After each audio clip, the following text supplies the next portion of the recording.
You're right, buddy. So the wife's got my good charger. I've got this crappy charger. It's like it's not even it's charging, but it's so slow. Yeah, that's all right, buddy. Just going in the camera. There we go. There we go. Yes. No, mate, that's all good. Like I said, I completely understand. I know what it's like having kids and stuff like that, and phones are going everywhere. It's hard. Well, the kids don't have fun, so they love to get on and see mine every now and again and have a bit of fun. Yeah, I bet, mate. I bet. No, that's cool, mate. We'll jump back into your career, mate. If you don't mind. Yep. So after your amazing season in 2009 with the Bulldogs, and in 2010 you jumped ship back to Brisbane, mate. What was the reason going back to Brisbane? Obviously, you were talking before that you loved playing for Brisbane, didn't really want to leave, but obviously, you got to look after your family. What was the reason of going back to Brisbane? Well, to be honest, I really wish I never would have left the Bulldogs ever. The Bulldogs were my favourite club to play for. The way that Todd Greenberg and Kevin Moore were, and the club, and just the way they were was just incredible. I loved my time down there.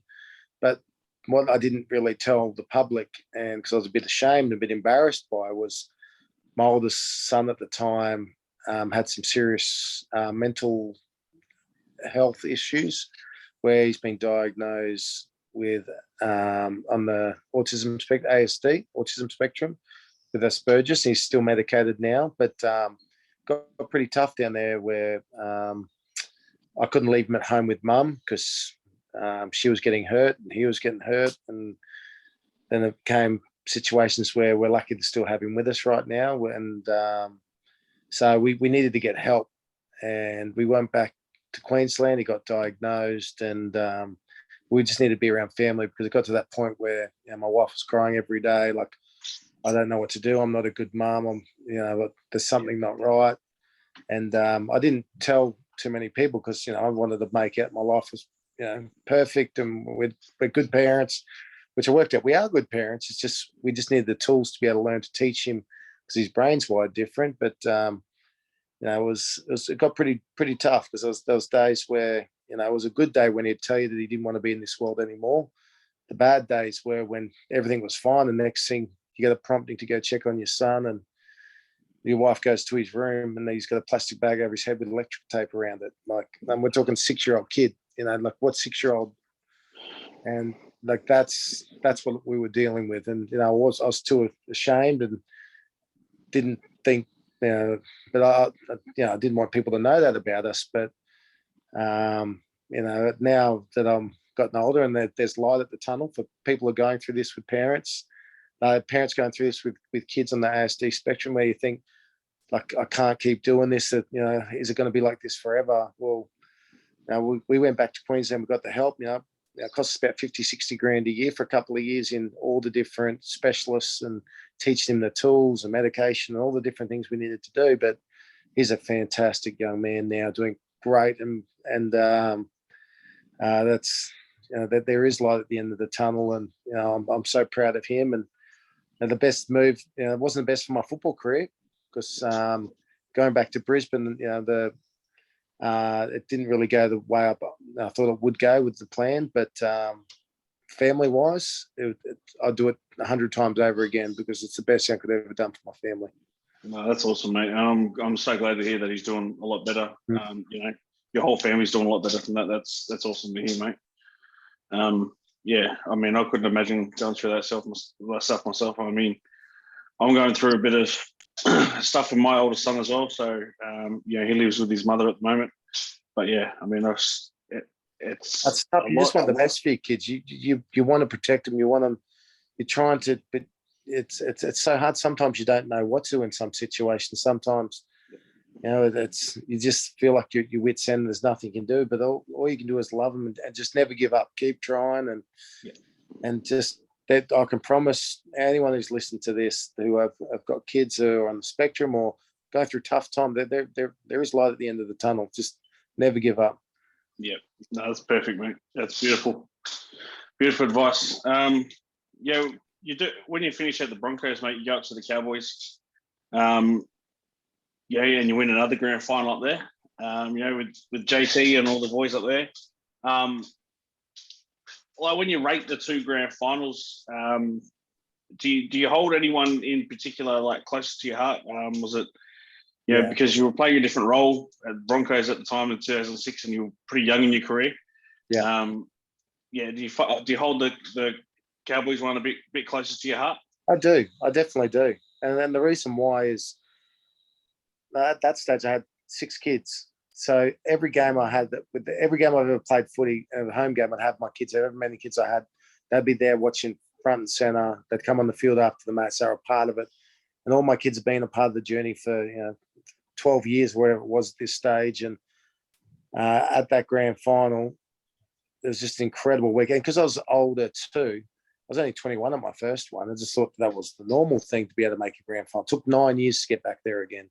Yeah. But to be able to go out there and just soak up the whole week of the grand final and just help the young kids out as well and be have my family down there and that moment after the grand final where we're doing the victory lap around the field and I've got 6 of my kids out there, my wife with me as well, and like as successful as I have, I'd have been nothing without my wife and my kids. And to be able to have them out there, and what I'll never ever forget what my older kids said to me around the field and how proud they were of their dad. Like to me, I couldn't care if I never won a Dally M or played for Australia or played for Queensland. That moment of walking around the field with my kids and the way they looked at me and spoke to me, I'll go to my grave. That's the happiest day of my life is knowing that you've made your kids proud. So no, that's awesome, mate. That's awesome. It's so beautiful to hear. And like you said, without your family, your wife and your kids, I wouldn't have made it. I would nowhere near be where I am without it's just they help make. They're the best thing about. I love being married. I love my wife to death. I love her more than when I first met her. But the great thing is she always makes me want to be like I want to be better for her, and she wants to be better for me. We're not him and her. We're just one. We're a team, and I know it sounds a bit corny, but it just that's what makes me happy. Is that, and I love my life. I love my wife, and to be able to share the footy journey with them, and we've all grown together. And football's been a great part of it because football you always have to strive to be. Most people can go to the job and have bad days, but with footy, you got to go there and perform every day. You're fighting to win a grand final. You're fighting to win a game every week, but you're also fighting with 30 other blokes to make 17 every week. So you can't have a bad day of training. So you're constantly pushing to be your best every day, and it's an incredible place to be able to learn some awesome life skills. Yeah, exactly, mate. No, that's awesome, mate. Like I said, you win the grand final there, and you finish your career at the Cowboys as well. With that grand final, was it sort of a bittersweet moment as well, defeating the Broncos in that you won the grand final with them as well? And the thing was too, I was literally playing with them the year before. Yeah. So I've been playing with them for 4 years straight before that. And we played through injuries, blood, sweat, tears, all those things, fighting so hard. And then next thing, same thing, I'm working hard with a new team.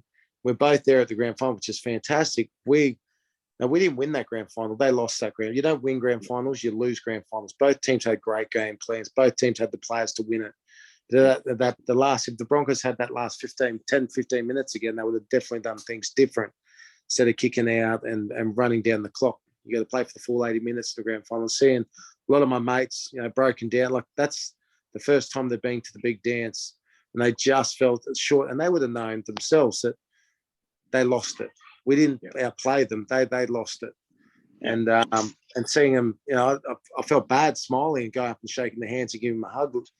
Some boys didn't know what to say to, but because it's such a tricky one because you make mates for life, and I know how hard all of them worked, and everyone on that field, both teams deserve to win a grand final, but in footy, that's why we love it so much. There can only be one winner. Yep. No, that's it, mate. That's absolutely perfect. I was going to ask, a question, to do with a low point in your life. We just talked about, you having to deal with the stuff with your son. Have you got advice for people that are going through like? So the volume's just gone. maybe it's a low point in their life that they're going through. Have you got any advice for them? My big thing is that, well, I'll go back to that small and simple things. When you're doing it tough, it's doing the little things right. Just the small. If you want to turn your life around, you want to make a change in your life. No one goes from 0 to 100. They're going to go from 0 to 1 to 2 to 3 to 4 to 5 up to 100. Everyone wants to be 100. Everyone wants to be at the top. But it's those little things, those little steps. You start from the bottom and work your way up. If you just start one good habit and work at that, well, soon enough you'll be able to do 2 good habits and then 3 good habits. But the key is you got to be honest with yourself. And this is another thing Wayne Bennett taught me is he told me this, he does this every day. Is every day when he gets up, he looks in the mirror and says to himself, have I been the best? Oh, sorry. At night time, he looks himself in the mirror and says, can I be better? Like, have I been good enough today? Have I been my best today? And if you be honest to yourself and ask yourself, have I been the best I can be today? The answer 9 times out of 10 is no. So there's always something, but you don't look at yourself and beat yourself up about it. You look at it and think, tomorrow's a new day. Let's rip in, let's go again. Now, yeah, from small, like doing those little things right, those little things turn to those big things and great things come to pass from that. Yeah. Yeah, cool. No, that's beautiful advice, mate. With the Redcliffe Dolphins, speaking of Wayne Bennett, the Redcliffe Dolphins coming in, or the Dolphins now, whatever they're called, it being the 17th team, the NRL, won't look at having an uneven team for too long. What do you think Perth's chances of being the 18th team are? I'd love it. I think it's fantastic, not just for footy and the growth of the game, but for sponsors to come on board as well. It just ticks so many boxes. When you think about it, it's a whole nother time slot. So that means there's more people can watch it at different time. Like, so you can be playing at Perth during a nice afternoon game, which is perfect footy conditions. Imagine a Sunday afternoon playing in Perth. That's on or at night time here in Queensland and New South Wales. So it opens a whole nother time slot. It's now a national game as well, which means bigger sponsors, the bigger mining companies, all these. It helps everyone. It'll help grassroots footy, because the money that gets raised from the game will then go back and to be spread out evenly around all the different places as well. So to me, I got to play, Broncos played over there every year against the Bunnies when I was with the Bronx. Unfortunately, the only bad thing about Perth is Jarrell Yogi's ankle. It's the only bad thing I can say about Perth. The poor bugger, who's the greatest winger, I could just see him being one of the greatest wingers of all time. He had that ankle injury when we played over there, but which ended his footy career. But the fans are fantastic. The stadiums over there are fantastic. Everything is, it just ticks all the right boxes, and it just needs some good coaches over there, which I'm sure they've got it at the lower levels, but we could get a couple of first grade coaches over there building and teaching these young teenagers through. And it'd be awesome to see some homegrown Western Australian players playing in the NRL for a team one day. Yeah, that'd be awesome. Absolutely. And, you mentioned about the Broncos and South playing over here. I was at the one of the games when I think it was Lockyer's last year before he retired. I was at that game. I was, cheering the Broncos on. Flooded? Was that when the field flooded? Was that I think it was flooded. Oh, no, that was the year after. Yeah, the year after. It was crazy. Yeah. It was literally, it was no rain when the sheds get ready, and then the field's flooded. The amount of rain that kills like 100 mil in like 30 minutes was something ridiculous. Incredible. Yep. It was awesome. Yep, and I think it was Chrissy Sandow from South put in that kick into and it just stopped in the water. Mate, it would have gone 50 metres dead. It just stopped and they scored the try. Yeah, it was incredible. Yeah. That like for me, like with the Perth team, the government has put in so much money into that stadium to build it up even bigger than what it was when you guys were there. It's world class now. It's incredible. Like the facilities are better than most of the Sydney team's facilities. It's incredible. Yeah, and then you got the big Perth Stadium where they played Origin a couple of years ago. Which holds 60,000 people. So, and they're meant to have Origin here this year, but I don't think it's going to happen with the Borders. But if it does end up going ahead, mate, I know that'll be sold out in a couple of minutes, like it was a couple of years ago. the people here love the game. Even non-rugby league fans were going to the State of Origin because it's a showpiece. It's a great product. The game's incredible, and it's so good to watch live. It's so good to watch on TV as well. So if WA had their own team, it'd just be incredible because people would start taking a bit more notice over there as well. Once you watch, it's the greatest game of all. You can't beat it. Yeah. It's a great thing to watch for men, women, kids. You watch as a family. It's just addictive. So it's one of those things where it can be great for the community. It can be great for big businesses with sponsoring and getting their names out there as well. But it's great for turning boys into young men into great men. So it's there's so many great things our game does for the community and people. Yeah, that's it, mate. Absolutely. Last sort of question. What have you been up to since football, mate? Once you retired, what have you been up to? Well, I actually do breakfast radio. So I actually signed to keep playing footy for the Cowboys in 2017. But I got asked to come down to Brisbane and just they heard me do some stuff on the radio in town. So just go in and just talk about the footy, but I had a bit of fun and mucking around with them. And I got asked to do a demo. I was like, what the hell's a demo? I'm dyslexic. I can't read or write. Like I struggle to read. I never public spoke in my life. And they asked me to do this demo in Brisbane. I literally did it for 1 hour. And it was so much fun. I just had to bring 3 stories. And footy players make great radio announcers because in the footy shed, you're always telling stories of what went on the weekend. You tell a bad story, the boys are ripping into you. So, and I'm not even good at telling stories compared to the boys that I played with. Some of the boys are you're just sitting on the edge of your seat, listening every word they're saying to get you in stitches and tell a great story. But so I just went in there, did that, and then 2 weeks they said, "See you later." Fantastic. Went to go back to play footy, and then they rang me up and said, "Look, we'd like to offer you the job on the Gold Coast, back in your hometown, doing breakfast radio." And breakfast radio is like the NRL of the radio. You want a breakfast radio, it's the big spot. And most people work 5-10 years to try and get a spot in brekkie radio. And I did one demo and got off the gig, and I spoke to my wife. It's like, I still want to play football, and I still feel like I've got a few more years left in me. And she's like, "You're an idiot. Are you serious? You've already done everything you need to do in football. This is a great opportunity where you can put yourself out of your comfort zone." And we get to go back home, and it just worked out perfect. Now I've been doing it 5 years now. Learned the skills I learned from football about how to follow a game plan. Same thing with radio. Skills I learned, I just transferred straight to my new job. And we're now, when we first started, they were struggling. Now we're the #1 breakfast show on the Gold Coast. So things are going really well, and we're having a lot of fun. And instead of bashing my body, I literally sit down and tell jokes and muck around with mates for 3 hours in the morning, and I go home. So, no, that's beautiful, mate. That's awesome. That's so good to hear. And congratulations on the show being #1 on the Gold Coast in the mornings, mate. That's awesome. Yeah, thanks. No, it's a lot of fun, and the great thing is you still have a lot of influence in the community, and you're able to help out a lot of people struggling. You give away a lot of cash prizes, but the main thing is we're connecting the Gold Coast to other connecting Gold Coast people with other Gold Coast people, and having a good time while we do it. So I've been very, very blessed. I've never really had a full-time job before. Footy's not a full-time. Footy's just a blessing. You love it. It's hard work, but geez, it's the best career ever. And now same thing with radio. So I've been very blessed. I've got 8 beautiful kids. That's I don't know why I don't deserve all this cool stuff to happen, but I've always worked hard. But just trying to get back and have a bit of fun. So. That's exactly why you deserve it, mate, because you work hard. Oh, thanks. Yeah. And like I said, when I watched your career, I mean, I was a huge fan of yours.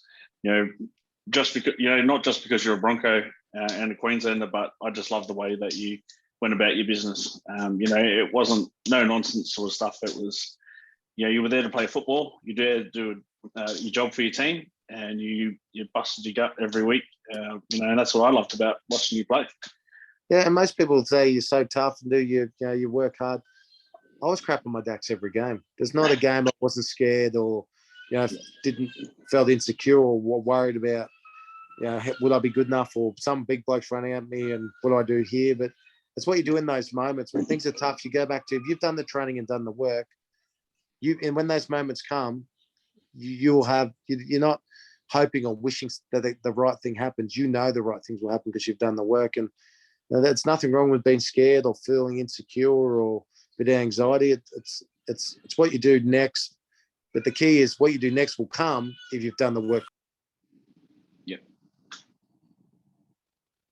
Oh, bit of problems in again.